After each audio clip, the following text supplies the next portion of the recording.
So it's really been quite an honor and a privilege to be here, get to know all of you. I've really enjoyed the mealtime and talking to you in that venue. I will be leaving after the Q&A, so if you're not asking me something in the Q&A session and you really have a pressing need, make sure you run me down before I head out. So with that in mind, this is probably the presentation that all of you really wanted me to do. You probably had no clue I was going to talk about algebra and calculus. You thought I was going to come in here and talk to you about how to run an AI model, and that is what I'm doing. But I've tried to distill and demystify some of the things that are causing a lot of concerns people have about artificial intelligence. And I've also tried to give you information on things that you really should be concerned about and stay on top of. And I'm happy to continue to answer questions related to this. And I bet some of you may still have questions about those certifications and things like that I talked about in the previous session. And just a reminder, I really do urge you to visit the Microsoft, the Google, the Anthropic, and other websites, corporate websites, and go through some of their training modules. Microsoft Learn, for example, there are hundreds, there may be thousands of training modules on there. Do you know? Do you ever use those, or do you use Google's? Do you use Google's? Okay. There's also does Google own Coursera? Okay, I forget about that. But there are all kinds of training sites out there that allow you to do these kinds of things, to learn how to use AI better, to use other types of business processes, and things along those lines. There really is no excuse for you not to do some of that. Whether you're a student, not a student, whether you're starting your career, or whether you're thinking about your career, whether you're in high school or not. So the questions before us have to do with how artificial intelligence is impacting the American education system. Now, many of you have probably been homeschooled or privately schooled, or you've gone to church schools, and perhaps you've seen the impact of this already. But for those of you, I am going to actually see a show of hands, and there's nothing to be embarrassed about here. How many of you go to a secular state or private college? Okay, quite a few of you. I have some family members that go to a major state institution, and I have been regularly conversing with said family members about how students are using AI, and their summation is that at that major state university, every student is using AI on virtually every assignment. And they're not using it ethically. This will eventually catch up to us. This will eventually erode what is left to the authority of the American bachelor's degree, which is again why I'm telling you all those certifications are important, because typically they're independently evaluated. Our ability to trust the American college degree is now seriously called into question. In the same way that our need and ability to trust the output of American scholarship is being called into question. There are untold numbers of academic articles being produced by AI, and very little research, maybe no research at all, and it is a real danger. Now, frankly, for me, I teach at a conservative, evangelical university, and I'm not afraid to say watching secular, ideologically driven American academia implode is not a great waste of my time. Pass the popcorn, let's see what's happening here. So with that in mind, I do think it's important that you understand that you need to exercise stewardship with this technology. I began my presentations making a statement that if you give a 12-year-old a shotgun, you don't go and tell that 12-year-old, figure it out, right? You need to train that person. Same way you wouldn't give a 12-year-old a blowtorch and say, hey, have fun. You want to train that person. You want to equip that person with the skills and knowledge needed to use that tool in an effective, judicious, and safe manner. Same thing applies with artificial intelligence. Same thing applies with your smartphone. The same thing applies with your automobile. All of those things require a degree of safety. So these are some of the things that are before us. And what really seems to be happening here is that a lot of American college students are wanting to get across that degree finish line as rapidly as possible. There are still some who want to linger in college. And they are representing an older era in which students kind of floundered and they found the college campus to be a kind of safe environment and they wanted to stay there. That's just not the case with most college students today. They want to get done and through and get on with their life as quickly as possible. And frankly, that's not entirely bad. I certainly encourage you to learn and move quickly through your college programs if you intend to go to college or if you're in college right now. I don't think you need to linger. I don't think you need to stagnate because the longer you're in college, what is mounting? Debt, right? It's costly. It's costly. I think we are probably on the verge in the United States of trimming off one of the 4 years of a college education. It may not affect you, but it will probably affect your younger siblings, where a bachelor's degree is going to be 3 years instead of 4 years. Once that dam breaks, all the water is going to rush in. And you will have very few 4-year degrees left, maybe in some advanced professions like engineering or nursing, but most other degrees are going to go down to 3 years. So you're going to instantly trim 25% off of college tuition. Now, knowing American higher ed as I do, I'm sure administrators will find ingenious ways to keep tuition high. But there are a lot of changes. This system is in trouble. And so students are facing this shortcut trap, and I see this over and over again. I, as a college administrator, do not see, and I think I've picked on my friends here on the front rows enough. I do not see a lot of dumb students using artificial intelligence. I don't see a lot of students who are F students using AI to pass their classes. And part of this, and I'm sorry I have to be rather crass with this, AI makes dumb students dumber. And you can see it. It makes dumb students come across even dumber than they actually are. They don't know how to use it, and it's just awful. That's not the problem. It's not those students that are most critical. The most critical area with artificial intelligence on college campuses are with average students. It's the B and C students using AI to raise their grade up to an A.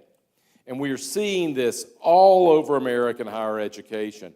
Now, it has been the case that grade inflation has been a problem for decades, but the old bell-shaped curve of A's, B's, C's, and D's, where you have only a few students making F's and a few students making A's, that inversion of that bell curve is now everywhere. In college classes, after classroom, over and over again, we see an inverted bell curve. There are more A's and B's in college classes today than ever before. And it is not because American students are smarter. And it's not because college faculty are lazy.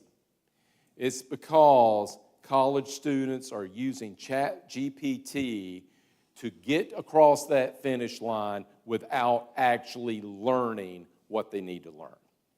It's not a good stewardship of your time, and it comes back to haunt you and your employer in really ugly ways. and it's a problem. But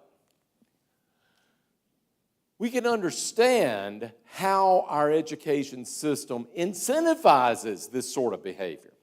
Beginning in the 1980s, American education shifted more and more to what is called outcome-based education, where we identified what are the key things we want every student to learn in this course or this program or this grade level, and then we are going to test students at the end to see if they have in fact learned those things.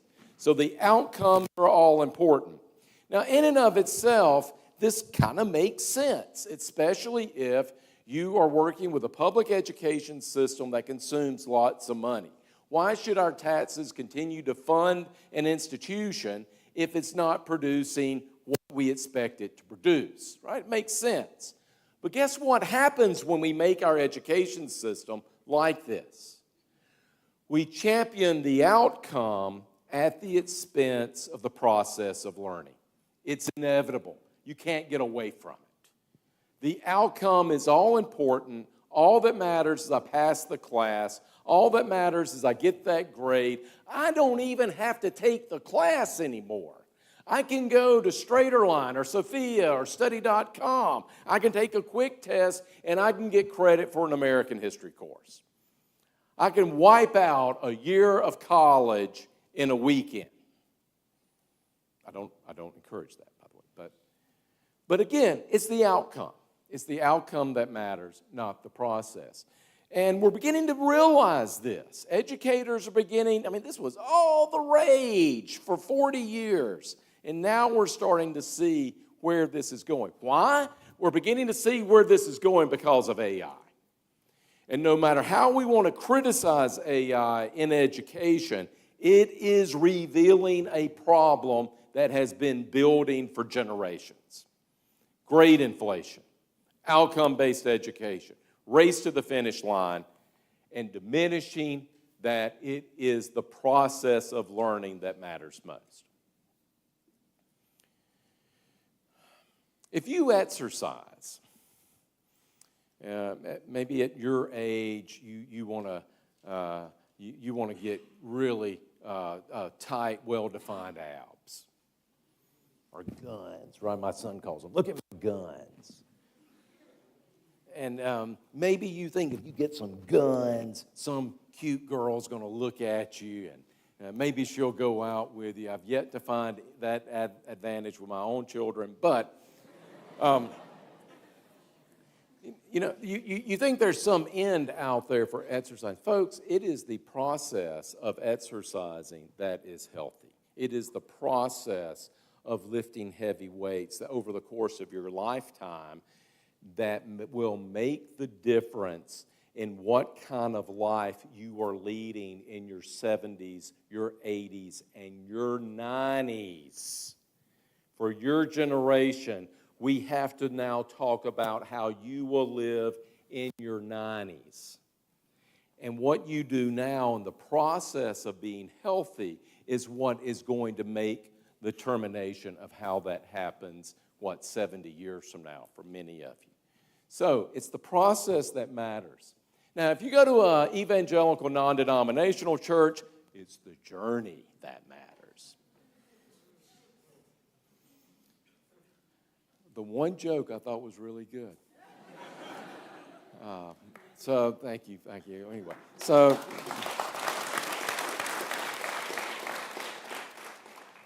well, think of it like this. To put this in terms of your faith, as a believer, you're going to live a life and a process that we call sanctification.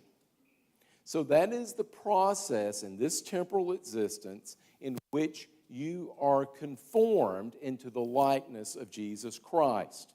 You do not become Jesus, you do not become God, you do not become one with God, but your earthly existence becomes and should become more and more holy. Now, if you've been a believer for very long, you understand that is not a straight line, is it? Right? You're going to have temptations. You're going to have besetting sins. You're going to have harmful thoughts. You're going to be dealing with sin over the entire course of your earthly existence. But through the Holy Spirit's care and His comfort, His counseling, and the wisdom that He provides, you are able to increasingly deal with sinfulness. The sins that you confront today will not always be the sins that you confront. You will have new sins you get to confront, right? But you will be able to overcome some things. And sadly, there may be some of you, and you deal with a besetting sin over the course of your life. As Paul said, there was a thorn in his side. We don't know if that was a sin or a physical ailment, but it was something he had to contend with. And so the point here, my friends, is that while we live in a Christian culture that places all the importance on getting saved, on that salvation experience, walking down an aisle, praying the sinner's prayer, entering into a transaction with God. For many of us, we understand that what is really important is that process of sanctification, right? It's being adopted into the family of God and being discipled within that kind of community. It's the process that matters. It's the same thing with learning. So, learning is not a transaction. It's not just a set of boxes that you tick off. And if you are outsourcing the learning process to AI, it's not just that you're making a big ethical and moral mistake. You are short-circuiting your mind. You are unknowingly making yourself dumber when you outsource learning to a machine. And I mean something very specific by that. I didn't mean getting assistance. I meant when you take that shortcut and you tell ChatGPT, write me a paper on the Jamestown settlement. And you take that paper and you submit it in for college work. That's short-circuiting your mind. And not only are you going to get caught and penalized for that, and be embarrassed, you are also going, it's like saying, I can eat all of the sugar and candy and potato chips and pizza and noodles and bread that I want because I'm going to be taking Ozempic. Y'all know Ozempic? Are y'all old enough to know Ozempic? Okay. Trump calls it the fat shot, right? Right. So recently I've struggled with prediabetes. I've got genetic dispositions against it. And I have kept it off for almost 20 years now. But I'm finally at a point where I'm having to take medication. As soon as I told my med student sons I was going on the medication, the very first thing they told me was, you better not use that as an excuse to eat whatever you want. Boy, I want to, right? I'm tempted to do that, but I'm not going to because it doesn't make me healthy. It's the same thing with AI, friends. It's the same thing. Okay, it's not transactional. You need to understand what the learning process is. It is not something that can be easily contracted out through any kind of artificial intelligence. But really, one of the most important things about the learning process is you really struggle with something, that you don't understand it, and that you probe deeply and locate answers to things that you don't understand. Artificial intelligence can actually help you with that process. And I'm going to teach you how to do that in just a second. But the struggle itself is the key thing in the learning process. You do need to struggle. Now, friends, I'm not talking about struggle as in arm wrestling. I saw some guys arm wrestling yesterday. I don't even know who won. I don't mean struggle with guilt and remorse and should I go to get help for this kind of thing. I don't mean struggle that makes you anxious. Oh my goodness, I got to do calculus. That's not at all the kind of thing I'm talking about. You've got to be able to hit a brick wall and overcome the brick wall. And it's not necessarily going to be painful. It's not necessarily going to be unpleasant. It can actually be a lot of fun, right? Right now, maybe you're only able to do 5-pound weights on bicep curls, right? I'm sorry, is that too heavy for you?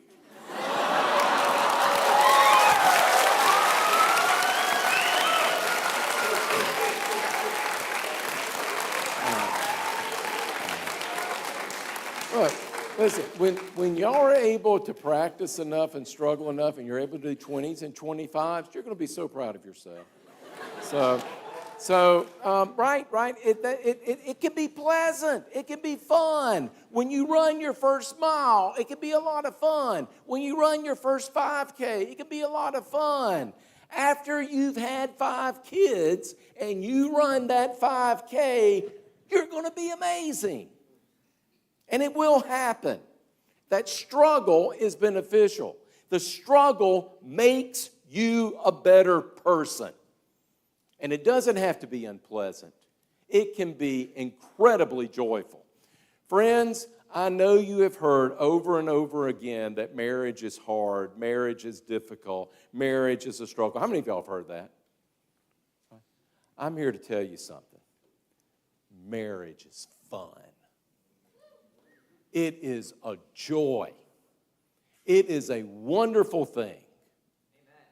And time again in my life, when I encounter couples who have been married 50 and 55 and 60 years, you know what the common theme is among all of those couples?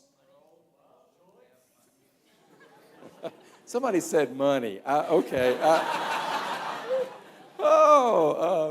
The common theme is they still have fun together. They still flirt. They still flirt. Oh my goodness. What? Whew. Okay, anyway.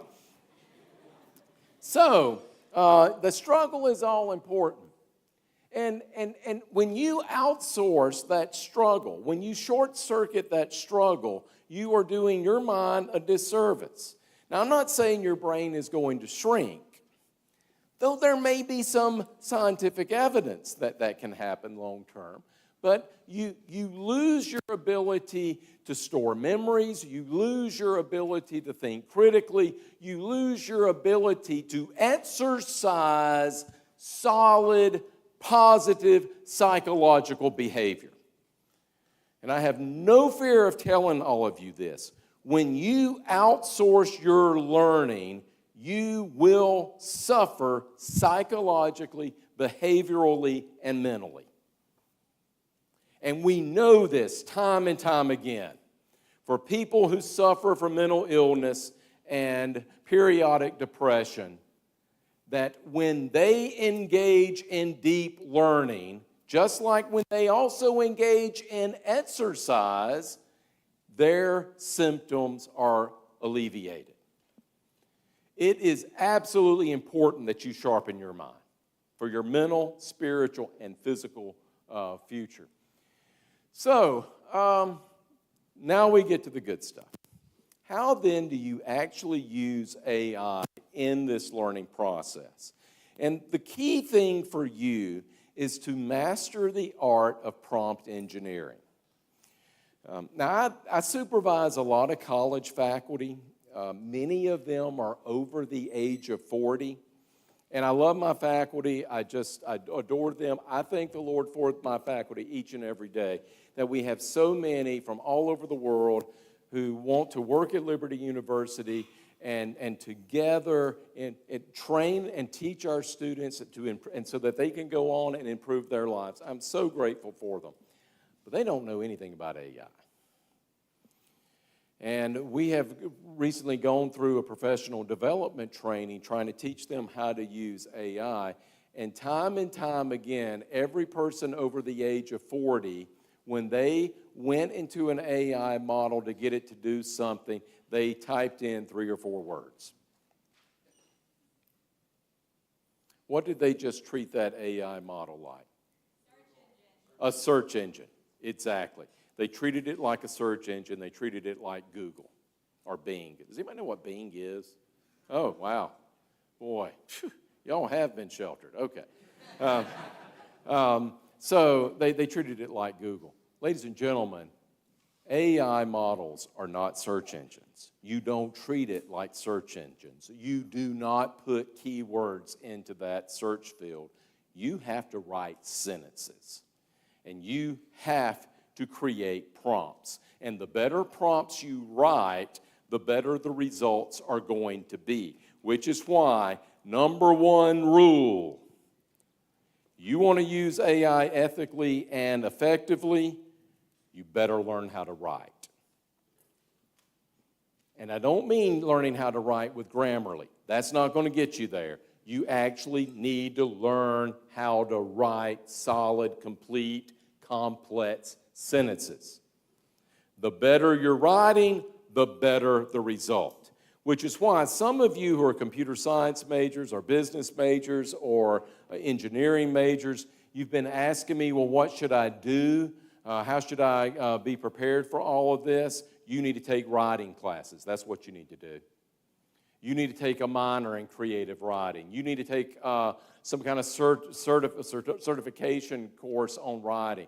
You need to go through some kind of step-by-step process to learn how to write better. I'll show you some of this in just a second.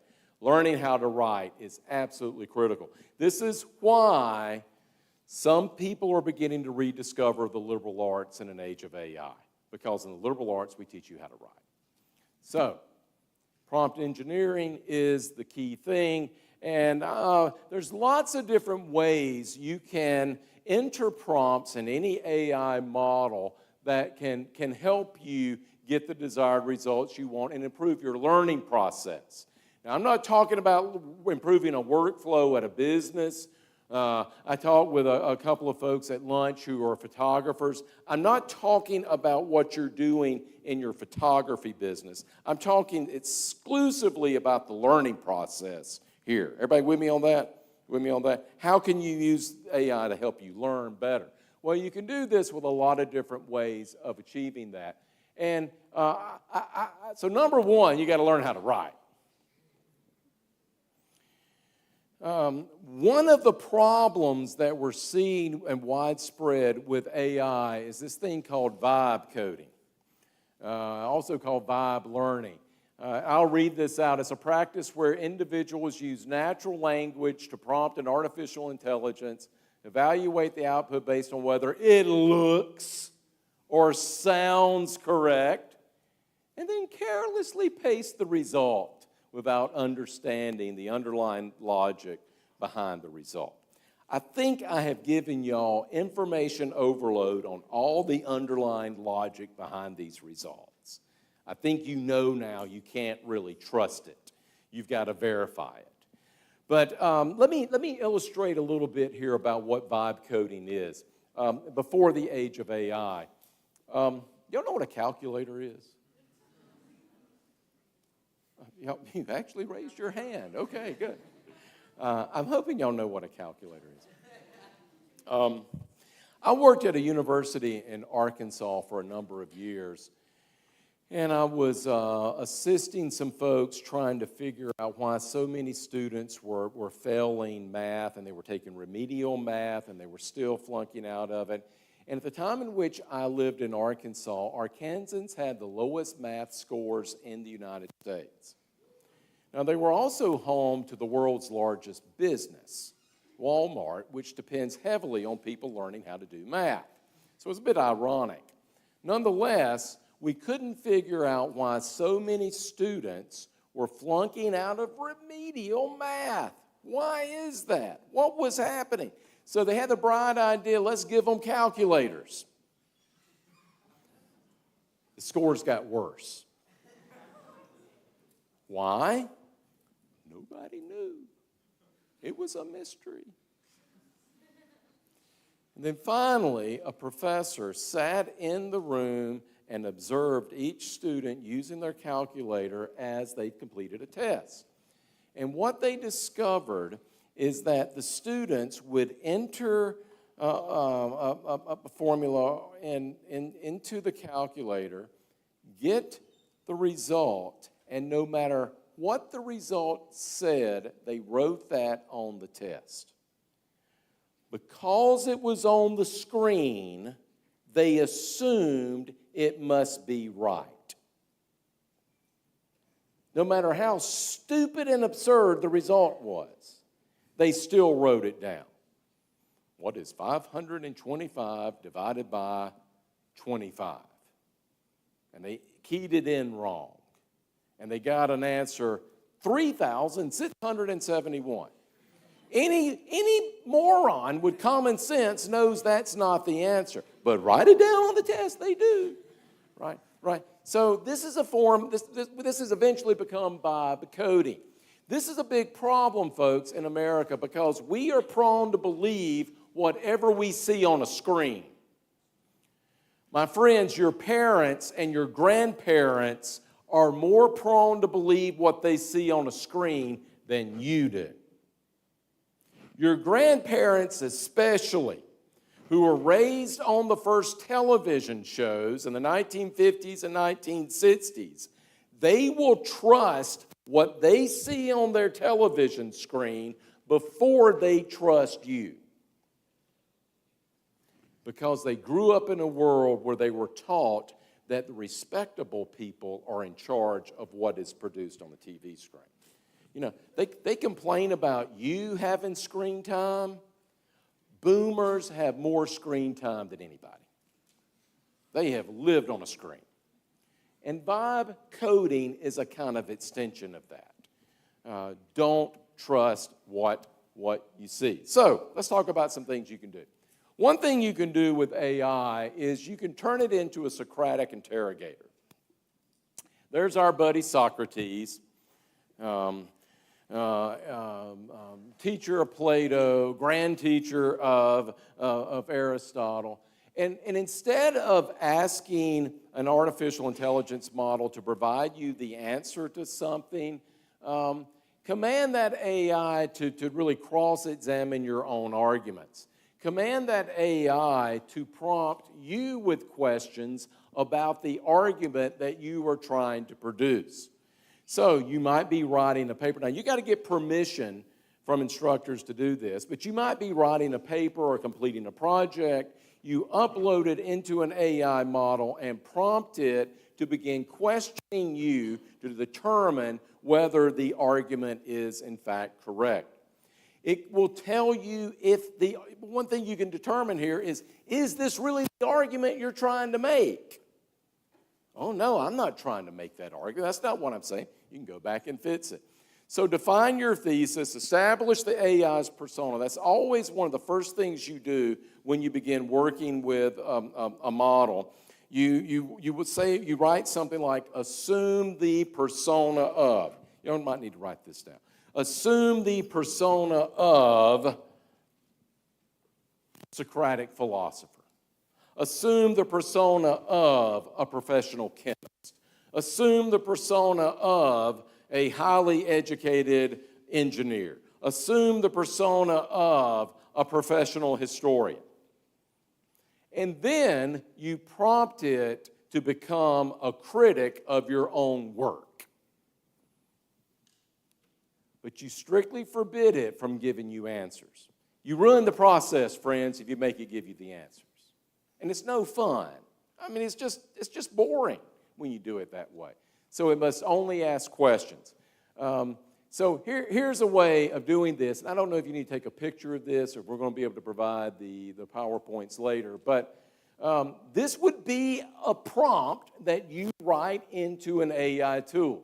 Act as a rigorous academic interlocutor, well-versed in Reformed theology and Enlightenment philosophy. I will provide my thesis statement regarding the intersection of Jonathan Edwards, which should have been S', concept of the will and modern neurological determinism, right? Do not write an essay for me. Do not summarize. analyze the statement, identify its weak points, and then start challenging me with Socratic questions. Make me defend and refine what I am arguing. And always wait for my response before asking me the next question. It will get ahead of you, so be careful with that, depending upon which one it is. It's amazing what this kind of process can do. But notice, when you first look at this prompt, what is your reaction to that? What's your gut reaction? Yes. You're saying yes? Go ahead, tell me. Yeah. Articulate your response. You're really excited about it. Articulate it for me.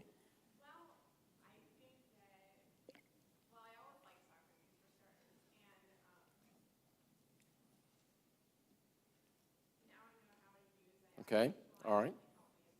All right, our pianist, yes, sir? Boy, that's a wall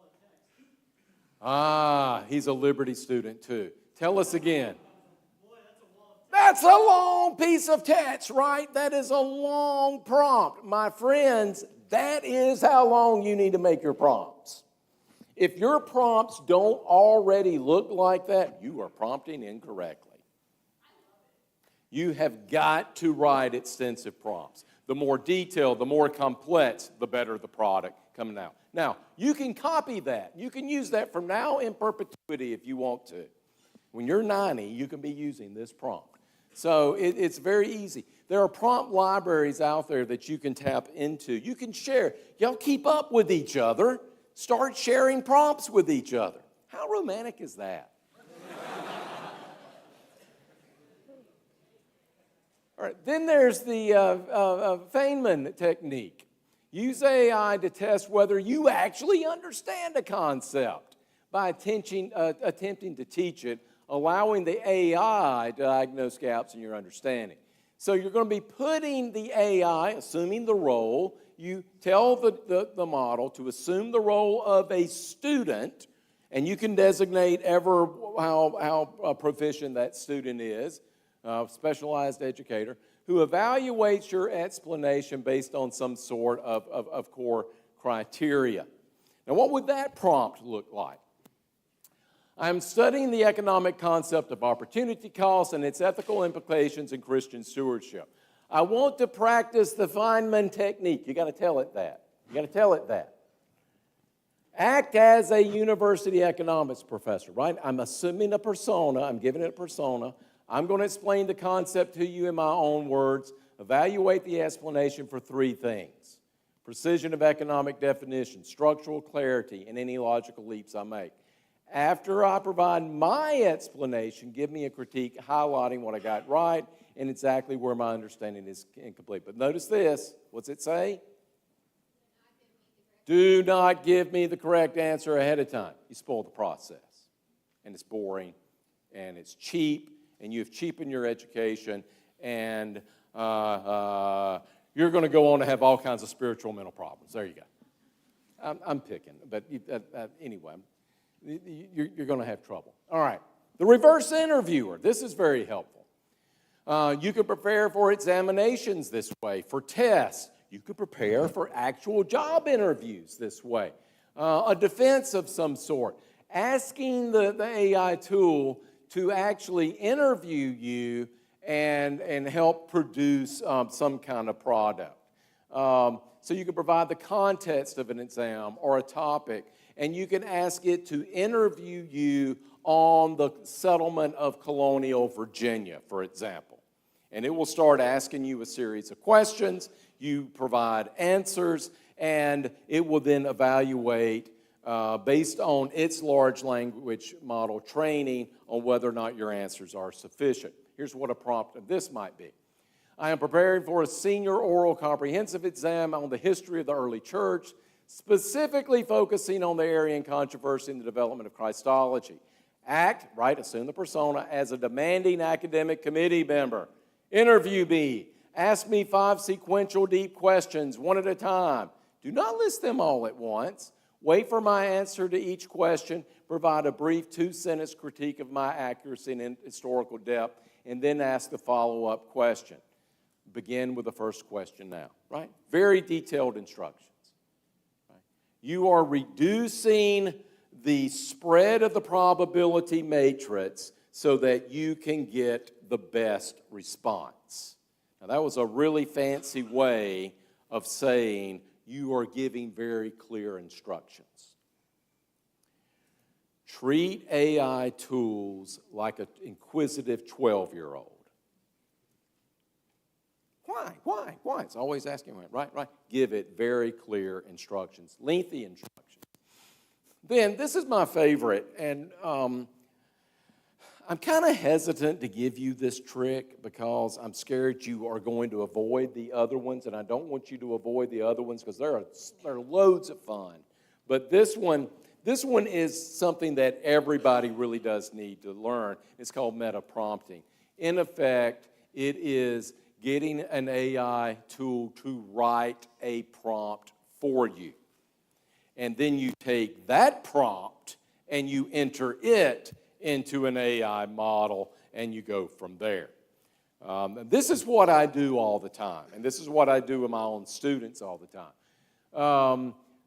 Using AI to design the perfect instructional prompt for your specific learning goals.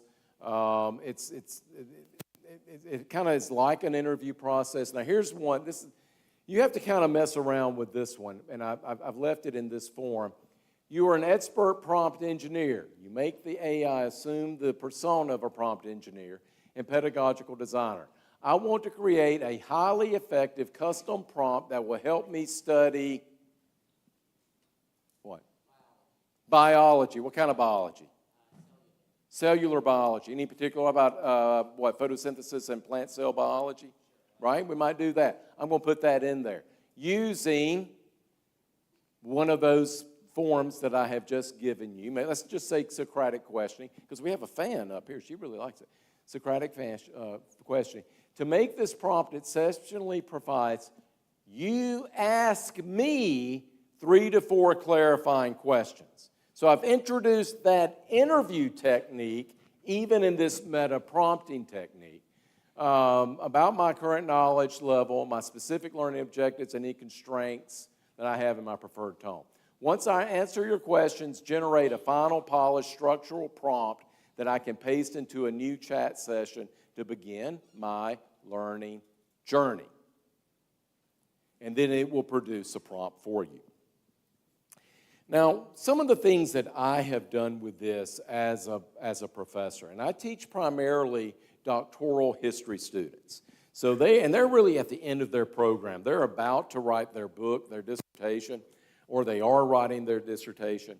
And so I have used meta prompting to create for them prompts that allow them to maybe run a chapter or a few pages of their dissertation through an AI tool ethically and professionally, and it evaluates their writing style, their argument, and it prompts them with questions. It explains why a particular writing issue is apparent. It shows them where they have some repetition. It does a lot of things and a lot more things than I have time to provide my students themselves. But I get Microsoft Copilot to construct the prompt. Now, the prompt I'm currently using is about 90 to 100 lines long. I think it's about 100, maybe it's 100, 105 lines. Does that surprise you? Yeah, that's nothing. That's nothing. Now, there are, depending upon how much you're paying for your AI tool, limits to how many characters you can put in there. But in my case, it's about 100 lines long of detailed instructions. I send this out to my students.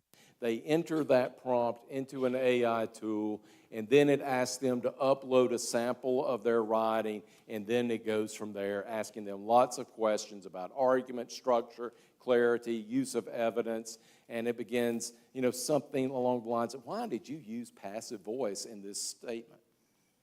Don't you know better than that? Right. And it's kind of friendly.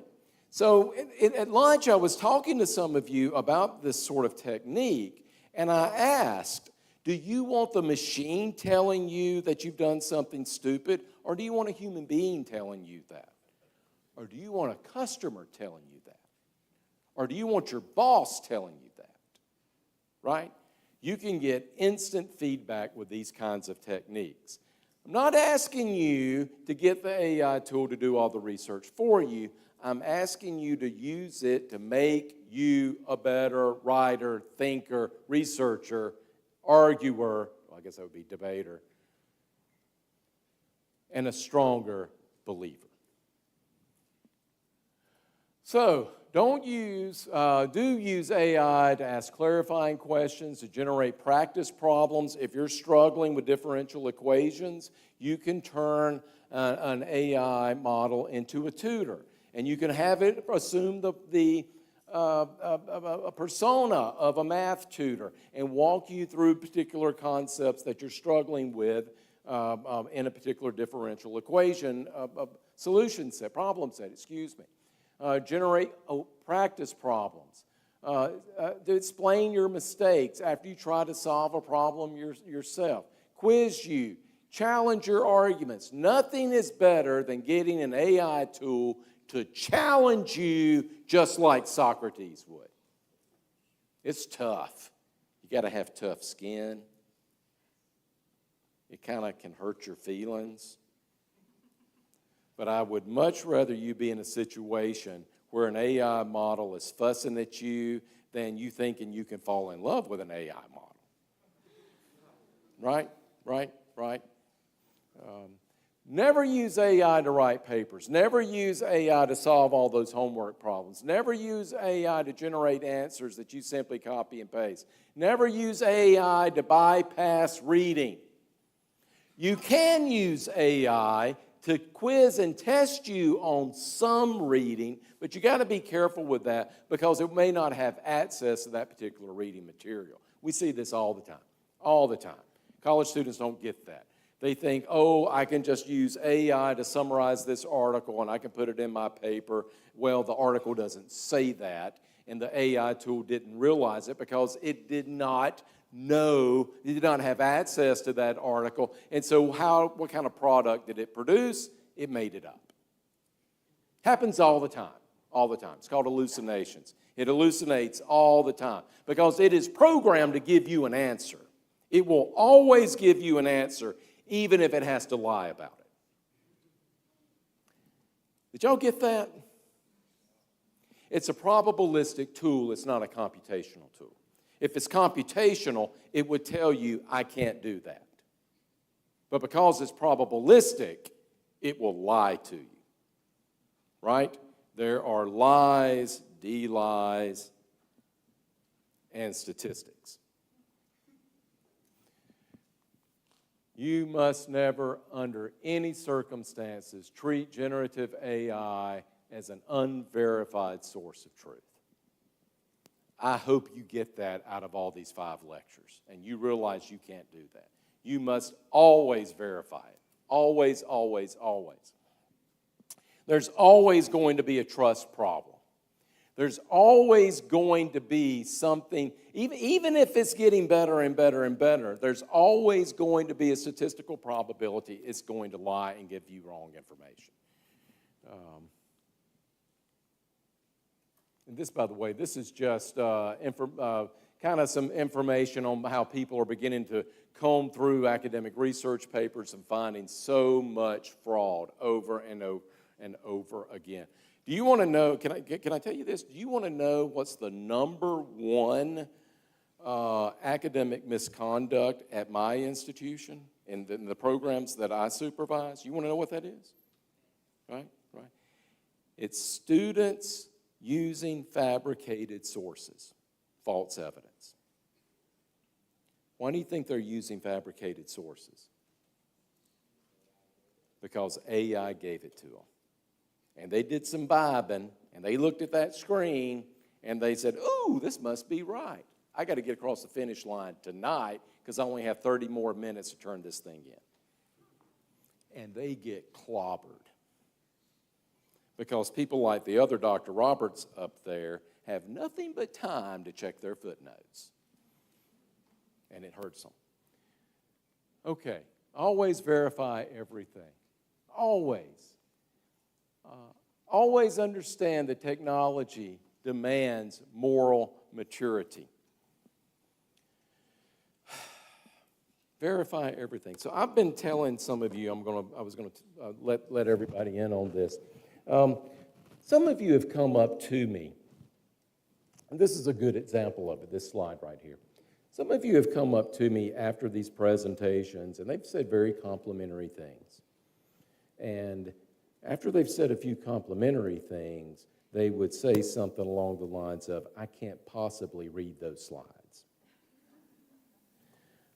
The words are too tiny. The scripts are too tiny. I don't understand those images. Why didn't you spend time explaining that particular point? Why was that point in there and then you did not even talk about it? So here's the secret. For all 5 of these presentations, I used AI tools to create every one of them. Folks, that looks like garbage. And I left it for you to see it. Because I can create slides that look a whole lot better than AI can do it. And I can get through those slides rapidly. I know how to do it. And I know how to write. I can write quickly, and I can write faster, and I can type fast.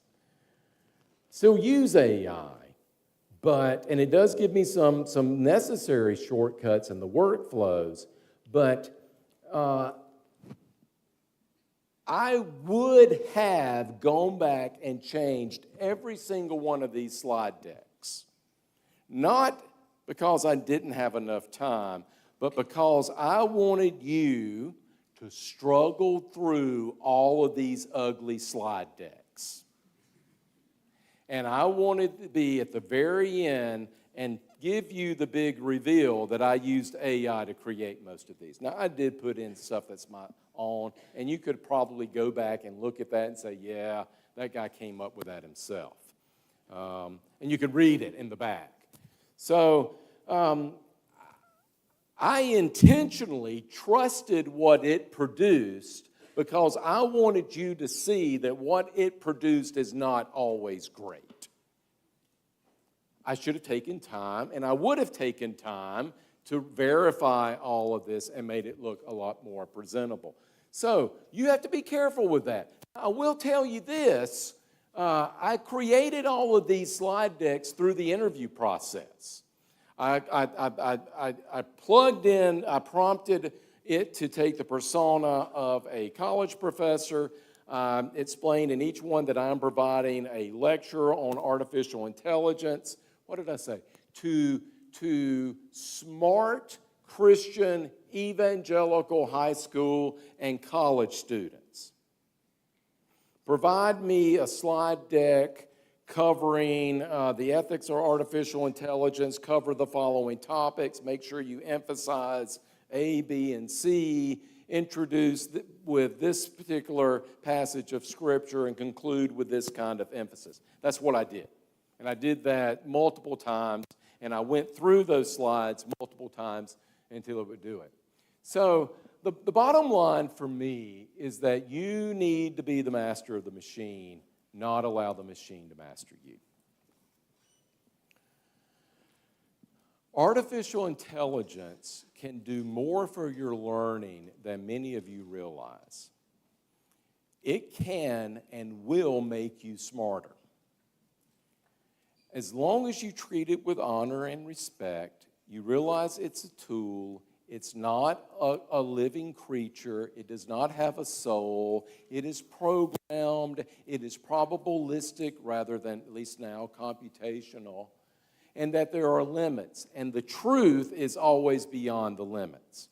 You will always be one step ahead of the technology, but you got to work at it to be there. It's not something you should be scared of. It's something that you need to use. And no matter how much hype is out there by corporations selling AI, no matter how misguided corporate CEOs are on demanding everybody use AI and have absolutely no clue how to actually do that, no matter how much confusion is out there, as believers, you are to be stewards of the technology that the Lord has permitted to enter this world. You have a responsibility. And as the world around us falls apart, as that post-war order explodes, and a new era of human history is opening before us, I want to challenge you not to succumb to evil, not to tear down and destroy. I want to challenge you to be the Lord's soldiers, go out into this world and build something new, and build something good, and do things that uplift your brothers and sisters in Jesus Christ. Honor the gospel, and make for a really fun life. Thank you.